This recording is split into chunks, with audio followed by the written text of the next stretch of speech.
বিবাহিত মহিলারা ভুলেও এই জিনিসগুলো পড়বেন না। আপনাদের ভালোবাসায় সিক্ত হয়ে নিউজ বাংলা টেলিভিশনে এখন 1 লক্ষ সাবস্ক্রাইবার পূর্ণ হয়েছে। আপনি যদি এখনও সাবস্ক্রাইব না করে থাকেন তাহলে প্রথমে সাবস্ক্রাইব বাটনে ক্লিক করুন, তারপর পাশে থাকা বেল আইকনটিতে প্রেস করুন। তাহলে পৌঁছে যাবে নিউজ বাংলা টেলিভিশনের সব নিত্য নতুন খবর আপনার কাছে সবার আগে।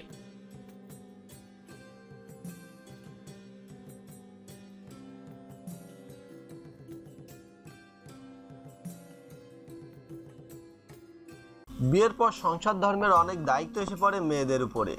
এই জন্য তাদের অনেকটাই দায়িত্ববান হতে হয়, এটাই স্বাভাবিক। সেই সাথে বেশ কিছু দিকে একটু নজরদারি রাখতে হয়, বিশেষ করে আধ্যাত্মিক ও বাস্তুগত বিচার বুঝে শুনে নিতে হয়, কারণ এইসবের মধ্যে লুকিয়ে থাকে সংসারের মঙ্গল ও অমঙ্গল। বলা হয়ে থাকে মহিলাদের সাজগোজ ও পোশাক আশাকের মধ্যে এমন কিছু জিনিস রয়েছে যা বিবাহিত মহিলাদের চরম সম্মুখীন হতে হয়। তাহলে জেনে নিই বিবাহিত মহিলাদের কোন জিনিস ভুলেও পরা উচিত নয়।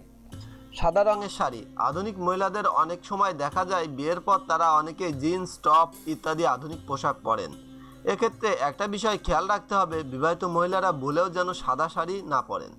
যদি বিবাহিত মহিলারা ভুলেও সাদা শাড়ি পরেন তাহলে নিজের সংসার ও স্বামীর অমঙ্গল হবার সম্ভাবনা থাকে। কালো রঙের চুড়ি। শাড়ির সাথে চুড়ি বেশ মানানসই, তাই সাজগোজের সময় অনেক মহিলারাই চুড়ি পরে থাকেন। তবে বিবাহিত মহিলারা ভুল করেও কালো রঙের চুড়ি পরবেন না, কারণ বিবাহিত মহিলাদের জীবনে কালো রঙের চুড়ি অমঙ্গল ডেকে আনে। সোনার নূপুর। বিবাহিত মহিলাদের ভুল করেও সোনার নূপুর পরা উচিত নয়, কারণ সোনাকে কুবের দেবের প্রতীক হিসেবে ধরা হয়।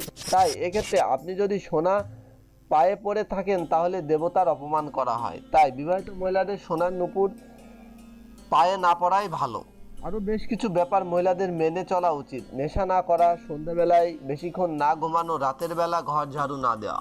ভিউয়ার্স, এই ছিল আমাদের ভিডিওটি ভালো লাগলে অবশ্যই ভিডিওটিতে লাইক করবেন, কমেন্টে আপনার মতামত জানাবেন এবং ফেসবুকে অবশ্যই বন্ধুদের সাথে শেয়ার করবেন। ধন্যবাদ।